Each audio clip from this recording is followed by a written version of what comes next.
Hola Isabel. Hola Cristóbal. Isabel Babungarip. Siempre me encanta mucho tu nombre. ¿Cómo se pronuncia? Isabel Babungarip. Hola Cristóbal Hotzaffer. Yo debo decir también doctora en literatura por la Universidad de Davis, ¿no? Claro, Cierto. recientemente, así que felicitaciones. Muchas gracias. Hace 2 semanitas recién llegada. Bueno, Bueno, me gustaría iniciar esta segunda parte con una definición que tienes acá en tu libro que se llama Lecturas del Amor. Que, si me acabas de decir, fue en ¿cuándo lo publicaste? 1999. 1999. Dice, ¿qué es el amor? Si alguna importancia tiene la filosofía del amor, se revela esta en que él es un sentimiento radical que surge espontáneamente desde la esfera más íntima de nuestro ser. Y hay una cita que dice, es el amor un ímpetu que emerge de lo más subterráneo de nuestra persona y al llegar al haz visible de la vida arrastra en aluvión algas y conchas del abismo interior. Fin de cita.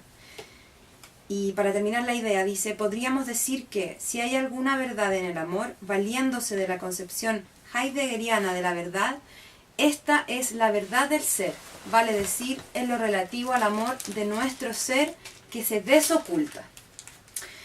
Y me parece que en esta idea de lo que se desoculta a partir del amor, y volviendo a la idea del límite, de lo que hemos estado conversando, quería preguntarte cómo,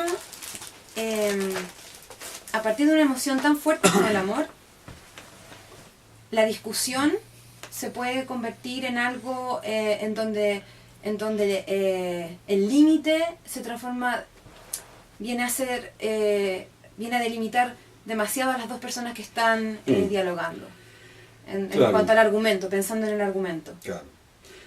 Bueno, esa cita ahí de este libro, Lectura del Amor, que lo escribí con mucho amor.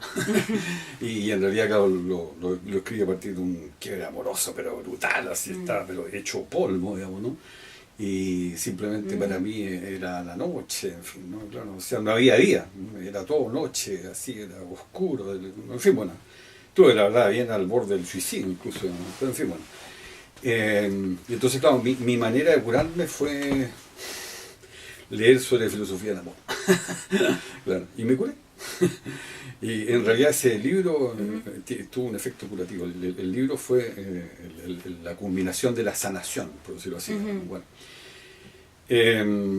Claro, esas citas maravillosas de José Ortega y Gasset, digamos, ¿no? Que escribe Los Estudios del Amor, por allá por los años 20, digamos, ¿no? Siglo XX, digamos, ¿no? 1919. Esto comienza con artículos publicados en un diario madrileño, El Sol, en fin, ¿no? Etcétera, etcétera. Yo iría así como al modo de una fórmula que yo mismo propongo, una fórmula por supuesto inevitablemente torpe porque estamos hablando del amor, ¿no? De Eros, digamos, ¿no? Entonces sería el anhelo de hacerse uno con lo otro, ¿no? Con el cual nos fundimos parcialmente, porque claro, si fuera una fusión total sería la muerte, desapareceríamos como individuos, digamos, ¿no? Y a raíz de cuya fusión nos transformamos, ¿no? Y probablemente ese último punto es como el decisivo, y que es lo que yo mismo vi también, digamos, ¿no? Con esta vivencia y demás, y que además una vivencia que, claro, se va prolongando a lo largo de toda la vida, digamos, ¿no? Cómo uno mismo se transforma, ¿no? ¿Ah? En ese sentido, digamos, ¿no? Yo iría así como tomando distancia respecto de Descartes, digamos, no pienso lo que existo, sino amo lo que existo, porque en realidad el pensamiento, claro, te transforma, pero vaya, el amor, o sea, Eros sí que te transforma como persona, te hace crecer. Entonces, bueno, en atención a tu inquietud, digamos, ¿no? Que es como hacer una relación que puede ser muy interesante, te fijas tú, ¿no? Respecto de lo que es la argumentación, ¿no? La argumentación de la retórica respecto a lo que sería una retórica argumentativa, ¿no? Bueno, resulta que esa retórica argumentativa, que tiene alguna base en Aristóteles, digamos, ¿no? Me parece mucho que en el libro segundo de la retórica aristotélica ya hay una base fuerte en de lo que sería una retórica argumentativa y no meramente persuasiva, ¿no? Va a ser el filósofo polaco con su tratado de la argumentación de 1958, Kain Perelman, ¿no? Con el cual se va a inaugurar, ¿no? esto que va a ser la nueva retórica, una retórica argumentativa. Pero fíjate tú lo que sucede con la retórica argumentativa, digamos, ¿no? Como plantea el mismo Perelman, digamos, está muy asociada al ridículo. Eso se advierte muy claramente, por ejemplo, en Sócrates, ¿no? En que en Sócrates la mayéutica, el arte de hacer parir la verdad en la conversación con el otro, en la interlocución, digamos, ¿no? Pasa por un momento de ironía y una puesta en ridículo en el interlocutor. Exacto. ¿No? Entonces, claro, la retórica argumentativa, digamos, ¿no? Supone como esa competitividad, digamos, ¿no? Supone, digamos, ¿cierto? Algo que inevitablemente se ordena en función de alcanzar la última palabra. ¿Quién tiene la última palabra? Que en el fondo es esa necesidad por conocer esa verdad, ¿no? Que claro. Aparentemente y uno entonces, de los dos tiene. Lo interesante de la última palabra es que toda la sociedad se organiza, si tú bien lo analizas en términos discursivos, en relación a la última palabra. Sí. Porque es quien corta el queque, o sea, todas estas expresiones hablan de ello. Quién le pone el punto a las IES, digamos, ¿no? Quién lleva el timón, quién lleva la batuta, en fin, bueno, y así podrían, o sea, yo creo que fácilmente podemos encontrar como 100 en cualquier idioma, no solamente en el castellano. ¿Eh?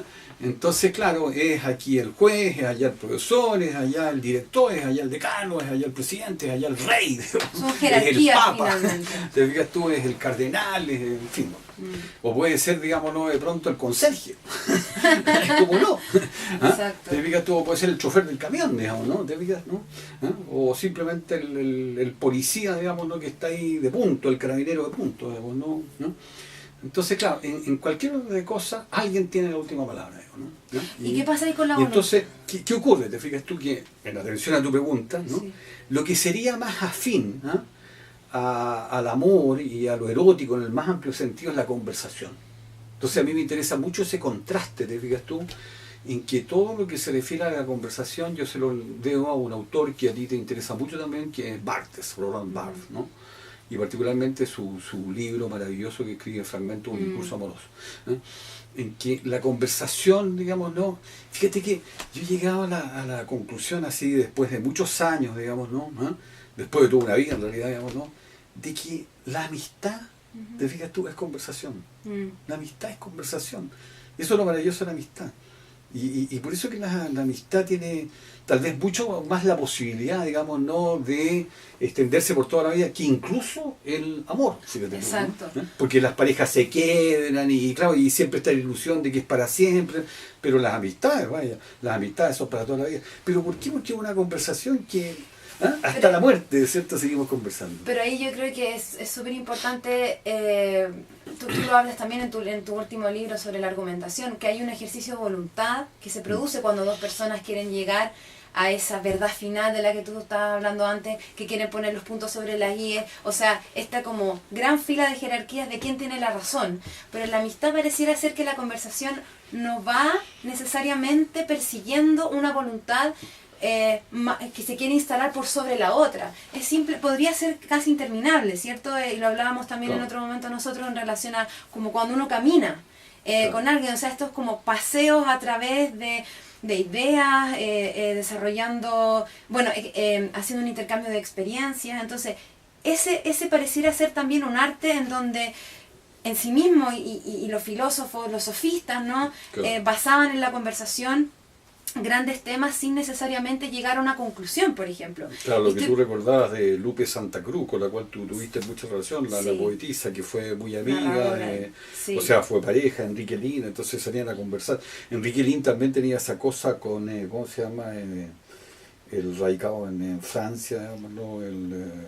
Jodorowsky, digamos, ¿no? Te fijas tú que ellos, bueno, se ha sabido que caminaban así por Santiago, ¿cierto?, en una sola dirección y no importaba que atravesaran patios, llegaban a una casa y tenían que pedirle a la dueña de la casa, oigan, ¿me permitiría pasar aquí? Porque resulta que tenemos que seguir nosotros necesariamente aquí derecho, porque tiene que ser recto el camino. Sí. Entonces pasar por su pandereta y después llegar y entonces era toda una complicación, era maravilloso eso que hacían estos dos. Y claro, era más bien algo lúdico, pero acompañado, por supuesto, de la conversación. Digamos. Sí, y estoy, ahora que mencionas también eso, me acuerdo de la película de, no sé si la viste, de Jean-Luc Godard, Vivir su vida. Hay una escena en donde el personaje principal tiene una conversación en un café con un filósofo. Entonces la escena va de sí. 10 minutos, incluso un poquito más quizá, o un poquito Sí. menos, y es justamente sobre el amor. Una pero, niña joven. Exacto, que es la protagonista, no me acuerdo el nombre de la protagonista. Sí. Ana Karina es la actriz. Y entonces ella simplemente está en este café y le hace una pregunta a alguien que está al lado que resulta ser un filósofo y Claro. ellos hablan sobre el amor. Entonces pareciera ser que también estas conversaciones, como tú dices, de la amistad, tuviesen otra ley. O quizás obedecen a otra temporalidad muy distinta que cuando nos ponemos a pensar en algo más retórico, en algo... El punto es el siguiente, que una es la cuestión, por decirlo así, como antropocéntrica, digamos, ¿no te fijas tú? ¿Ah? De que, claro, alguien, te fijas tú, se traza ciertos objetivos, finalidades, digamos, ¿no? Entonces comienza a argumentar, digamos, ¿no? Porque está procurando lograr algo, te fijas tú, entonces esa es la racionalidad. En cambio, con la conversación sucede, digamos, ¿no? Que hay algo otro, te fijas tú, que te atrapa, digamos, ¿no? Sí. Y que esa otredad, digamos, ¿no? Que puede ser atractiva, que puede ser incluso maravillosa, que puede ser hasta de repente sublime, como tú la vives de la otra persona, Sí. ¿no? Y de la posibilidad de conversar con esa persona, digamos, ¿no? Entonces, la experiencia es completamente distinta, porque entonces eso otro te avasalla, todo lo que representa, te fijas tú, la posibilidad de la conversación, ¿no? Sí. Entonces, claro, porque tú cuando muere un amigo, por ejemplo, digamos, ¿no? En realidad muere una conversación, te fijas tú, quizás eso es lo más doloroso, ¿no? Que vaya, o sea, se interrumpió la conversación, ¿no? O cuando se muere, por ejemplo, yo llegué a ser muy amigo de mi papá, ¿no? En los últimos 20 años, digamos, ¿no? En que él, digamos, ¿no? Como que, digamos, con su memoria, pero increíble, digamos, ¿no? ¿Cierto? Acordándose, pero de la infancia y todo lo demás, con sus 80 y tantos años, ¿no? Entonces escarbaba, y entonces yo me impregnaba de todo esto como una esponja, digamos, ¿no? Con sus relatos maravillosos, y que se pusieron en definitiva en un libro Haciendo Surcos que publicó la Universidad Austral y que yo mismo edité, además, digamos, ¿no? Yo tenía que recortarle ese libro de todas las partes que eran demasiado pecaminosas de mi papá. ¿Ah? Todas las partes que eran como ya demasiado transgresoras, digamos, ¿no? ¿Ah? Sobre todo en el terreno erótico, digamos, ¿no? ¿Ah? Y era para respetar a mi mamá, digamos, ¿no? ¿Ah? Entonces, bueno, Claro. entonces te fijas tú, de repente se murió y, bueno, y se acabó la conversación. Bueno, eso me hace pensar también en que las conversaciones, ahora que tú hablas sobre tu papá, yo pienso en mi madre, por ejemplo, que nosotras también tenemos largas conversaciones muy de mucha intimidad, pero también hay otros límites ahí, ¿no? En la relación con los padres, una conversación que a lo mejor está marcada por otro tipo de intereses también, pensando en lo que también hablabas antes sobre esta idea de enamorarse, que claro, una pareja cuando está enamorada, ellos son tomados por esta emoción y quizás esa conversación deja de ser una tercera persona de alguna forma, porque Claro. una conversación puede llegar a tener su propia autonomía, pero Claro, y a su vez el amor, te fijas tú, yo lo vería desde el punto de vista del límite, y lo vería como translimitación. O sea, cuando tú realmente te enamoras, digamos, ¿no? Has translimitado, o sea, estás como en un nuevo espacio, digamos, ¿no? Que te transforma radicalmente, como no, digamos, ¿no? ¿Ah? Así como también, te fijas tú, te puede transformar, como no, te fijas tú, el homo religiosus, digamos, ¿no? La fe. Tiene ese poder la fe, digamos, ¿no? La fe en las religiones, eso es impresionante en la historia, o sea, la conversión, el converso, digamos, ¿no? Esa cuestión, fíjate que es tan impresionante. Yo estuve indagando mucho sobre eso, digamos, ¿no? La palabra marrano, ¿ah? Que me acuerdo que un cura capuchino en las clases de religión en el colegio alemán de Valdivia, Karl Ambanter, yo estudiaba, digamos, ¿no? De repente el cura se sobrepasaba y nos trataba de marrano, ¿no? Entonces, claro, marrano es chancho, digamos, ¿no? ¿Ah? Y en realidad el marrano tiene su origen en España, digamos, ¿no? Y es al judío, digamos, ¿no? Que lo obligan a convertirse. Lo obligan a convertirse, digamos, ¿no? Entonces, te fijas tú, nunca va a ser un cristiano, convertirse al cristianismo, al catolicismo, Exacto, digamos, exacto. ¿no? Nunca va a ser convincente. Entonces, más encima cae sobre él el calificativo marrano, ¿ah? Y resulta que hasta el muy entrado el siglo XIX, digamos, ¿no? Se mantuvo en España, cosa increíble, una cuestión que era la limpieza de sangre. Y sin esa limpieza de sangre demostrada, digamos, ¿no? Tú no podías obtener cargos públicos, digamos, ¿no? ¿Ah? Entonces, te fijas tú como no, la fe también tiene ese poder transformador, digamos, ¿no? Y bueno, y así podríamos continuar. Te fijas tú la creatividad, ¿no? Del artista, o sea, también, ¿no? O sea, en todas esas experiencias, ¿qué es lo que hay? Hay algo otro, te fijas tú, que te atrapa, que te avasalla, y eso te transforma.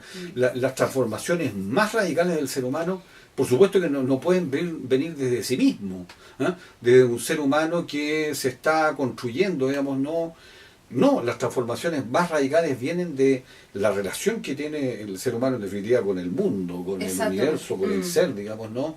Es lo que viene allá afuera que te transforma, digamos, ¿no? O sea, yo creo que ahí también pasa que es una relación, es algo recíproco, ¿no? O sea, es qué tan vinculado está ese ser humano con eso que está pasando en el exterior y cómo ese exterior Claro. viene a influirlo a él.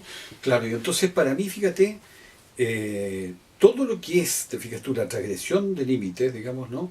Se inicia con la sensación de limitación. O sea, la sensación de limitación que puedes tener en una pareja, en un matrimonio, que puedes tener en relación al trabajo que desempeñas, hasta en relación a que te tomaste demasiada cerveza, digamos, ¿no? Te fijas tú, o lo que fuera. Entonces, de repente, entonces, ahí, claro, en el caso de la cerveza no se nota mucho lo que es la transgresión de límite, pero en fin, bueno, en los otros casos sí. Entonces, ¿qué ocurre? Que después de todo este proceso en que tú pasas por la deslimitación, luego la extralimitación, luego la translimitación, a la altura de la translimitación, para mí sucede otro momento que es maravilloso, ¿eh? Bueno, de acuerdo a la teoría que yo mismo propongo, te fijas tú, de acuerdo al límite, o sea, es como que me estuviera maravillando con mi propio descubrimiento. Pero, en fin, bueno, ¿ah? Pero bueno, tiene apoyo igual en otros autores, en fin, no, especialmente Eugenio Trías, digamos, ¿no? Aunque estos aspectos, claro, son de cosecha propia, por decirlo así, digamos, ¿no? ¿Ah? Te fijas tú, y es que en este momento, que es el momento ya extremo del cambio de paradigma y todo lo demás, la transivitación, digamos, ¿no? Viene otra sensación, y esa sensación es una sensación de infinitud. Y esa sensación de infinitud, digamos, no, uno, ponte tú, la puede detectar, digamos, no, porque yo lo que hago ahí en ese libro de Cara al Límite, digamos, no, como tú sabes bien, ¿eh? Es un diálogo permanente entre filosofía, literatura e historia. Sí. Entonces, ponte tu texto literario ahí, La tibia de Dostoyevsky, o sea, ¿cómo comienza, digamos, no? Claro, que uno después se entera que es un ex militar y que tiene un pasado que es una cuestión muy controvertida, su pasado militar, digamos, ¿no? Porque se suponía que tenía que retar a vuelo a otro, entonces no lo hizo, entonces cayó en deshonra y tuvo que retirarse del ejército. Entonces la solución que encontró, te fijas tú, fue ser usurero, ser prestamista, ¿no? Y una de las personas que llega, digamos, ¿no? A hacer, te fijas tú, digamos, negocios, digamos, ¿no? Como para dejar ahí una joya o una cosa así de la familia y a ver por cuánto se vende, qué sé yo. Es una chica de 16 años que él, siendo ya de 40, qué sé yo, la conquista, digamos, ¿no? Ya, y por todos los medios, bueno, y finalmente terminan siendo pareja, matrimonio, en fin, ¿no? Ya, y viviendo en esta casa relativamente estrecha de él, digamos, ¿no? Y un día él viene volviendo, así comienza la tímida Dostoyevsky, ¿no? Viene volviendo a la casa, digamos, ¿no? Y resulta que ella se tiró del balcón, se suicidó. Entonces, claro, comienza con el cadáver de ella, digamos, ¿no? Y toda la reflexión, bueno, ¿cierto? De Dostoyevsky. Sí. Entonces, ¿qué ocurre ahí, digamos, no? Sensación de infinitud. ¿Te fijas tú? O sea, de infinitud. El texto de Dostoyevsky comienza inmediatamente por una sensación de infinitud. ¿Qué es esto?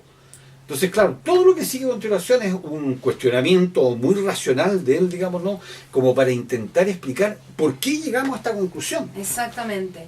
Y a pesar de que sé que estamos ya cerrando, pero hay un tema que lo acabas de tocar tú, que es el suicidio, ¿no?